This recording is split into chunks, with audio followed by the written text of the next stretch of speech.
A daily newspaper today reported that the UNP leadership has decided to reorganize the party starting this week.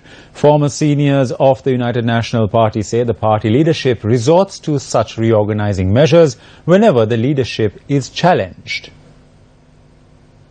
The Lankadeepa and Daily Mirror newspapers report that the UNP leadership decided to reorganize the party to face the opposition and extremist elements who are out to sabotage the government's development process.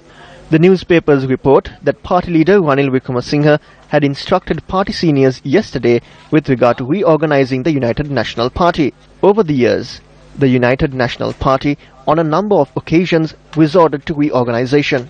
The conjecture of former senior party activists is that these reorganizations were never seen the reason for victory. Here are some of those instances.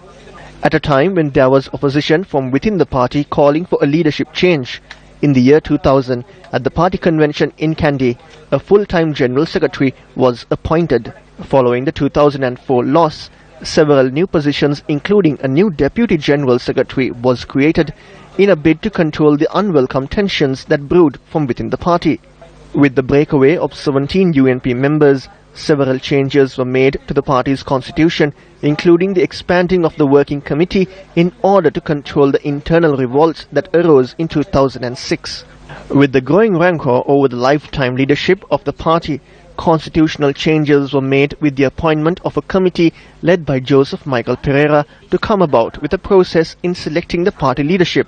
A constitutional change was made in the year 2012 with the inclusion of the clause stating that elections for the party leadership should be held every 6 years or following a major national election.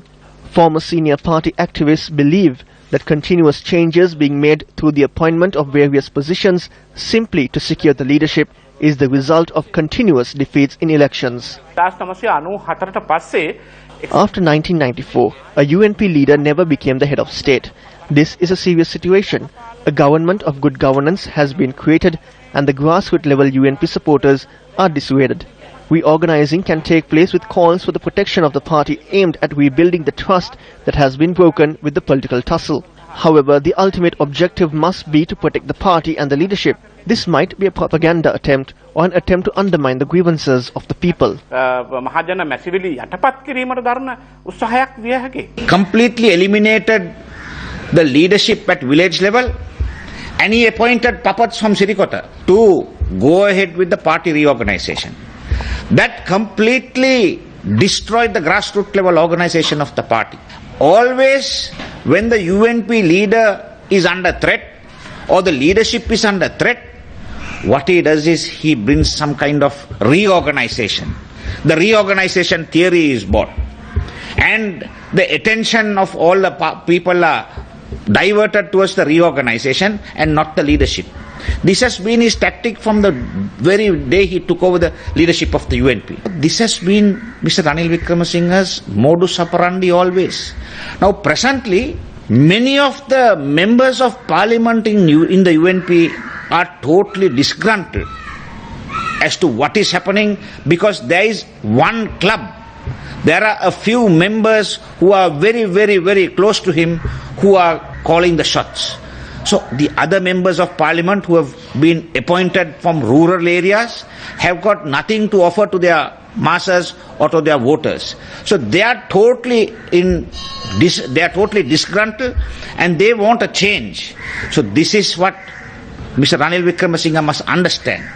20 years in opposition. Could Mr. Ranil Wickremesinghe get 113 UNP members of parliament to secure the majority? No, he couldn't get that. Thanks to His Excellency Maithripala Sirisena, he was able to form a government. The 2 years have gone, and we are going from one scenario to the other, from one debacle to another. So therefore, it is time, Mr. Wickremesinghe, to live by your motto, Diske au Diske De, learn or depart.